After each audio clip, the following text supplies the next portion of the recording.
Hey guys, welcome back to the Great Ace Attorney Chronicles! In the last episode, we did it.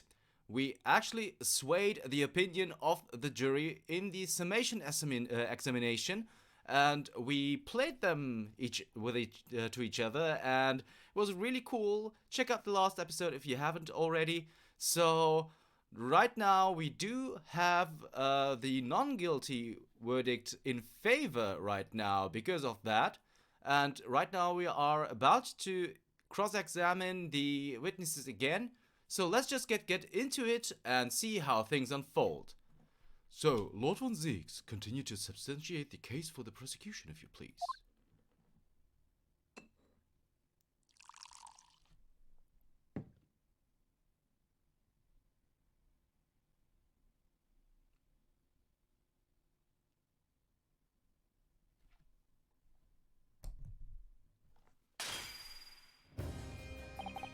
Having savored the rich aroma of the carmine contents of this hallowed chalice, it may seem crass to crush its daughter to dust. Pray forgive the discourtesy. Lord von Zieks! Is it cold in here or is it just me? As your antiquated tone no doubt says, the prosecution may not speak during a summation examination. So I honored a deathly silence and listened to the charade. It seems I overestimated the intelligence of the jury.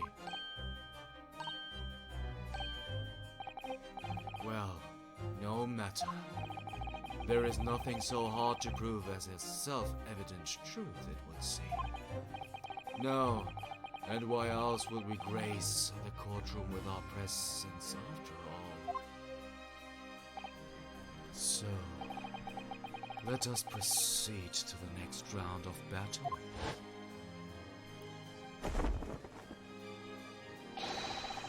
Bring forth the witnesses once more.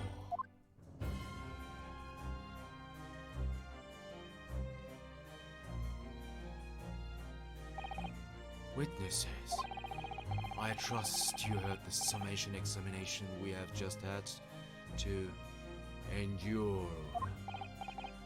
Oh yes, sir, that I did, sir. Of course I heard it. Oh yes, sir, I heard it. You, sir, on the end, the coachman, I believe it's Beppo? Oh, yes, sir, my lord, sir. If it transpires that in your previous testimony, you were attempting to veil the presence of a fifth passenger in your omnibus, you will be found guilty of perjury. You are advised to bear that in mind, sir. Oh mio Dio, Now then, witnesses, I hereby call on you to testify before the court again. You will explain the various misgivings brought to our attention by the defense's summation examination.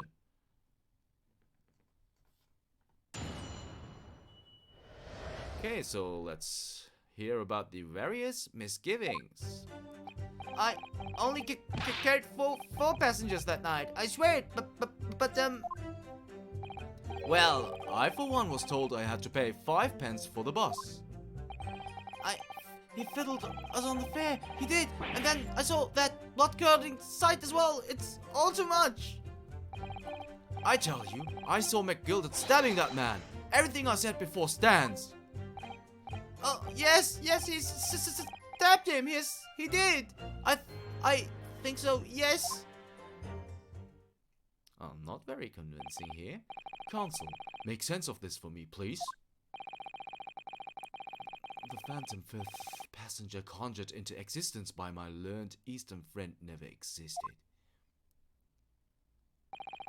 The confusion has arisen. Sorry. The confusion has arisen from the coachman's sly little cousinage. Beppo, explain yourself. I'm terribly sorry, Guildmaster. The guild's fare is 4 pence across the board. You know that. I am to understand that you've been overcharging our passengers by a penny a fare? It's so and the last run of the day is always half empty. You have been dishonest, coachman. I'm so sorry.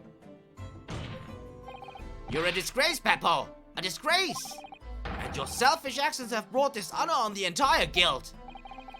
If I may, sir, I had to pay 10 pence on the bus just last week. What? 4 passengers at 5 pence each is, yes, 20 pence. I've done the arithmetic 10 times already, but I just can't make the result come out differently. No, that figures. Well, it would appear that one of the aforementioned misgivings has already been explained. So, counsel for the defense, your cross-examination, if you please. We've already had the pleasure of a protracted summation examination today. I see you intend to continue the parlor games. Absolutely. Alright. Various misgivings. I only carried 4 passengers that night as well, but let's press it. Hold it!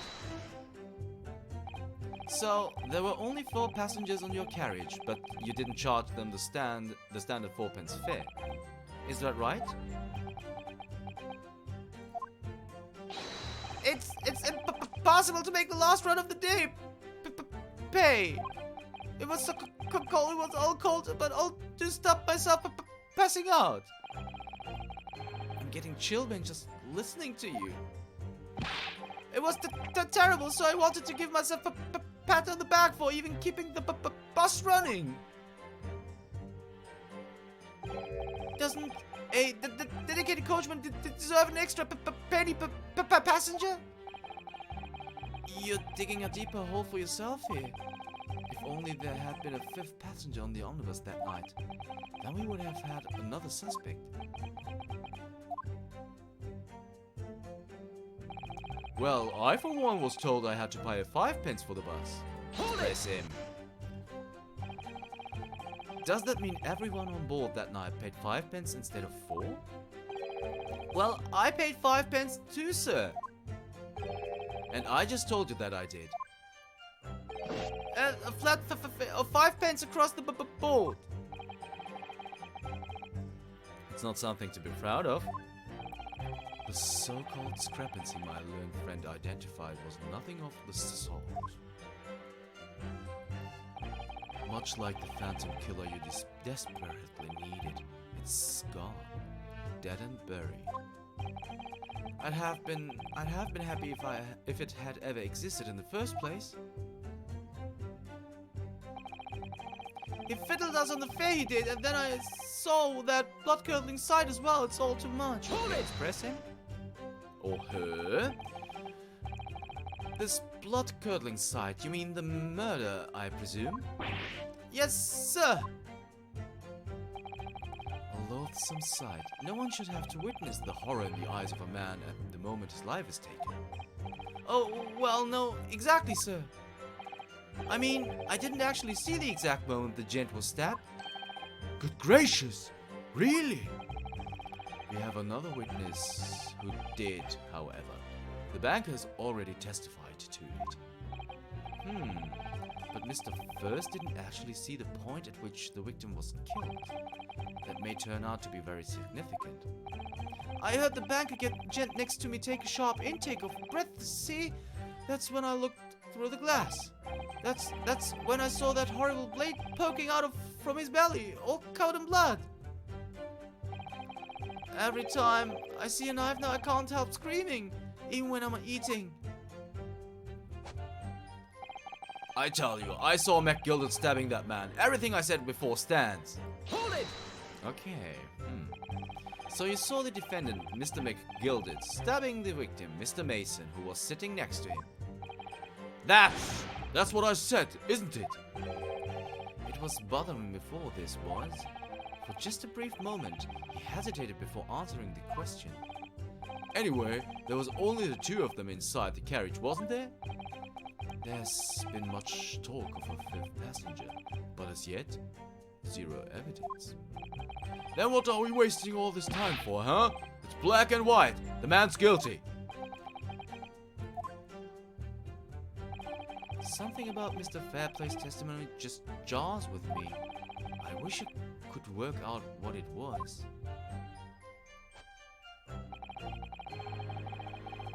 Oh yes, he stabbed him. He did. I think so, yes.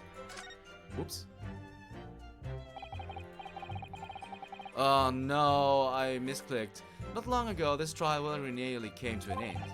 Somehow we've managed to keep our chances alive here. I can't waste this cross-examination. I have to use it to bring some new facts to light. If you're not careful when you press these witnesses, the danger is that the jury will end up believing something unhelpful as they did before. Maybe, but we can't let the fear of that happening stop us from uncovering important new information. Yes, you're so right. I need to pay careful attention here.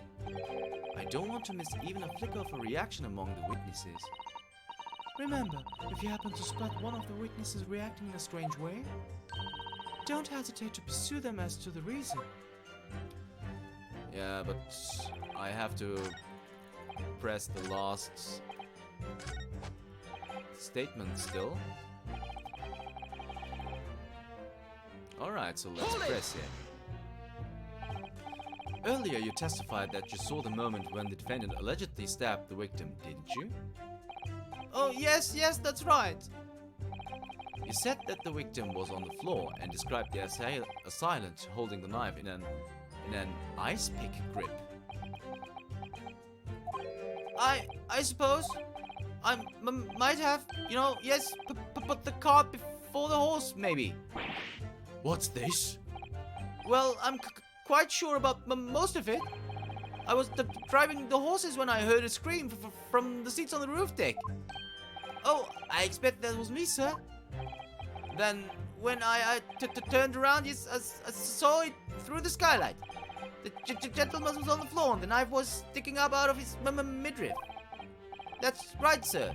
And yes, the fellow holding the handle was the famous man, yes. So in short, you didn't see the moment when the victim was actually stabbed at all.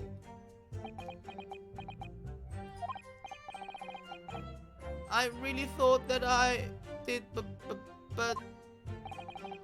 when I go over it again in my head, no, I suppose I didn't actually see the precise moment of the...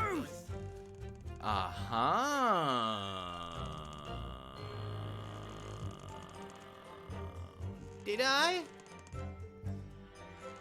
Okay, so let's pursue this, of course. Do you have something to say about that, Mr. Fairplay? Now you listen to me. I know what you're thinking. He didn't really see the exact moment the fellow was stabbed. What are the chances of that? Huh? Are you asking me or telling me? He's getting flustered. I might be able to extract some new information from him if I answer him cleverly. Could he have just happened to see the exact moment the crime was committed? I guess no chance. Well, it is a little hard to believe, certainly. Unless you spend your time peeping through a skylight on top of an omnibus, that is. Peeping? I'm a respectable city banker. I'll have you know. And I know what I saw. I remember it as clear as a Ballarat day. Don't know what that is. It was a crime scene, I don't mind telling you. Thank you, Mr. Fairplay. Oh, excuse me if I was getting a little hot under the collar there, my lord. I would ask you to supplement your testimony with a clear statement about what exactly you saw. Oh, I can do that, alright. I'll tell you just how grim it was. Sure. Do you think I'd forget the sight of those blood-soaked hands after the butcher stabbed the man? And we're gonna press first. Hold it! But we have evidence with the gloves. He was wearing gloves. Blood-soaked? Well, perhaps soaked is laying it on a little thick, but anyway, there was definitely blood all over them. Both of them were covered in it. And you saw that from the roof, through the skylight. Well, the skylight's reasonably large, so I had a pretty good view. And there was a lamp on the inside of the carriage as well, so I'm quite sure of what I saw. This banker's latest statement. You feel sure there's something not quite right about it. When you feel something doesn't add up, Mr. Naruhodo? That's when you should have a good look through the court record. No, we don't need that. Not long ago, this trial was nearly come to an end. Yeah, we had it already because I misclicked. So I'm just gonna jump over this, guys.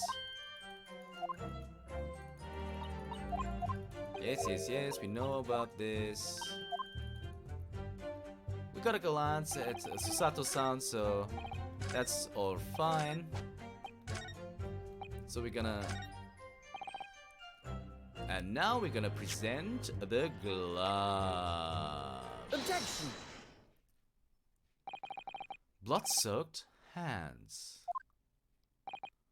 Well, I admit that soak might be laying a little bit thick, but anyway, there was definitely blood all over them. Both of them were covered in it. Well, I'm very sorry to disagree, Mr. Fairplay, but that's more than a little peculiar. What? Here are the gloves worn by the defendant, Mr. McGilded, on the night in question. Oh, yes, right. And there certainly does appear to be a sizable dark-colored stain there. But, as I'm sure you can clearly see, it's only on the right-hand glove. In short, Mr. Fairplay, your testimony is inconsistent. But no, that can't be right. So you're the liar here then? That's right, you were quite clear about it. You said, yeah, it was both hands. Mr. Fairplay, if your last statement was a lie, it calls your entire testimony into question. You say you saw the moment the victim was stabbed, but is that really the truth? Objection! It was a simple mistake. You can't just justify accusing this man of lying. Yes, it was in both hands. There was only one, but the fact remains. The victim's blood was on the accused. Objection! No, Mr. Fairplay categorically stated that he saw blood all over both hands. Which means there's a strong possibility that this witness was deliberately trying to mislead the court. Why? I'm a city banker, for pity's sake! My word should be the gold standard. I'm a gentleman, not some gutter snipe. Upstanding members of society don't prevaricate. He's claiming to have no reason to lie. But is that really the case? Mr. Naruhodo? If we had some evidence to explain why Mr. Fairplay might be lying, it could turn the tide in this trial completely. Something to show this man has a compelling reason to lie in his testimony. Okay, I have to check the court record then, because I haven't checked neither the knife. Oh, this is a machete actually. Or is it? I don't really know. Let's check this first. That part of the sheath. Are you alright, Mr. Naruhodo? Oh, sorry, yes. I just don't really like blades. Oh, those don't seem like the words of a man with a large katana slung from his waist. That's not a blade, that's Kazuma's soul. Anyway, there's no sense in delaying it. Let's see what the blade looks like. Okay, so that's what the blade looks like. I'm gonna turn around though. There's the M that we already have. An ornate letter M, undeniably Mr. Magnus McGilded's initial. And it's beautifully gilded too. It must be very valuable, I should think. Ah, what is it? Look at this M. If you turn it upside down, it becomes a W. This could change everything. A W? Yes, this is one of those, turnabout cases. Turnabout cases. Because all of the Ace Attorney cases are actually called turnabouts, or turnabout serenade, turnabout beginnings, and turnabout sisters and stuff. I'm sure of it. I'm afraid I don't know at all. But why I'm sure this is an M. Oh, well, that idea was quickly quashed. Could be, though. Could be. So let's check out the blade then. Oh, that looks a little like blood. It surely is blood. The victims. The Englishman's blood looks a little like Japanese man's blood. Did you think it wouldn't? Sorry, it's just that we've only just arrived here in Great Britain. I'm finding it a little hard to adjust. Yes, I do understand. So there's nothing more, apparently. The music is so awesome, by the way, guys. Okay, so let's have a look at this. So we can open that, but we're gonna turn it around first. But there doesn't seem to be anything of interest. Not even here, right? No, that's not the case. So let's just open the book. This portfolio must contain all sorts of secrets of London's gentry. Oh dear, do you really think we ought to look inside? Well, it's not as tough as though we know of London's gentry personally, is it? Apart from our great detective friend, perhaps. Actually, I wonder. I assure you, we will not find Mr. Sholmes' name inside. Well, let's see what we find. So there might be someone who's called Fairbanks then, huh? Fair play. Gosh, it's crammed full of gentlemen's names, isn't it? Well, I suppose they're probably not all gentlemen at all, are they? After all, not everyone in this country is well off. Ah, goodness! What is it? Look at this. Do you see the name here? Bruce Fairplay, who would have thought? Should that mean something to me? It does sound strangely familiar, actually. Bruce Fairplay, the witness testifying at this very moment. Oh yes, of course, the banker. Why is his name in here? Ah, he borrowed 20 guineas, did he? And look, the repayment date is fast approaching. It's possible that this is just a coincidence, of course, but this could be very useful information. The details of the debtor's ledger have been updated in the court record. Among the debtor's ledger, among the defendant's list of debtors is Bruce Fairplay, who would have been due to repay his loan imminently. Aha! Aha! I have evidence. My lord. Yes, counsel? The defense is ready to present evidence. By Jove, are you sure? Yes, evidence that will clearly demonstrate why Mr. Fairplay had reason to lie in his testimony. Go! Very well. I hereby call on the defense to present its evidence. The evidence that demonstrates a motive for the witness's alleged deception of the court. So, let's go! Here you go, Mr. Fairplay. Take that! This is a list of the debtors who owe money to Mr. McGilded. Yes, a list of innocent victims, crippled by the accused extortion. The point is, among the names of these debtors is your name, Mr. Bruce Fairplay. What? Mr. Fairplay, are you currently indebted financially to the accused? No, well, it's barely worthy of being called a debt. According to this ledger, you owe 20 guineas, not an inconsiderable sum of money. Well, what of it? Let's suppose Mr. McGilded were to be found guilty of murder. That would become of your debt in that case. These documents state that the loan agreement is forged between two individual parties. Therefore, we, the creditor, were the creditor, the defendant here, to be sentenced to a capital punishment. All outstanding debts which were owed to him would be annulled. They would cease to exist. Cease to exist? Mr. Fairplay, is it not the case that you claimed in your testimony to have seen something you never in fact saw? In a devious attempt to annul your debt of 20 guineas to the defendant?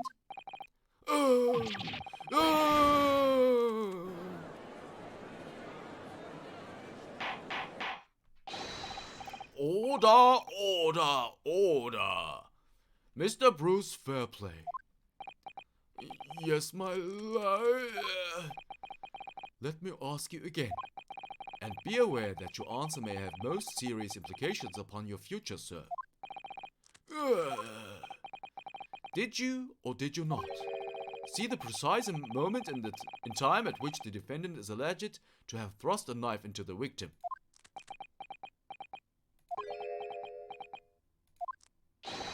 Your silence speaks volumes. You did not tell the truth in your testimony. Alright, now let's not make a melodrama out of this. Perhaps I did overstate the truth a pinch. A pinch? But it makes no difference. I definitely remember seeing blood on McGilded's hands. Both of them. Objection! And yet only one of the defendant's gloves, which we have here as evidence, is stained. So you keep saying? I wonder if I might be allowed to speak, sir. Go ahead, Mr. First. Well, the thing is, I think I remember seeing it myself as it happens. Seeing what? The blood, sir, on the assailant's hands. I think, yes. I'm almost sure that it was on both of his hands, not just one. What? What?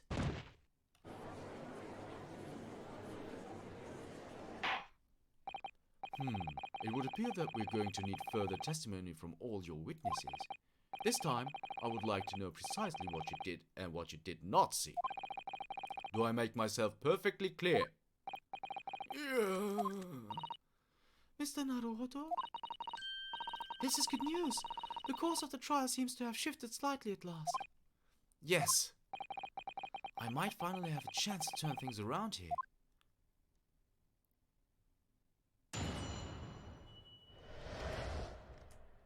What the witnesses really saw.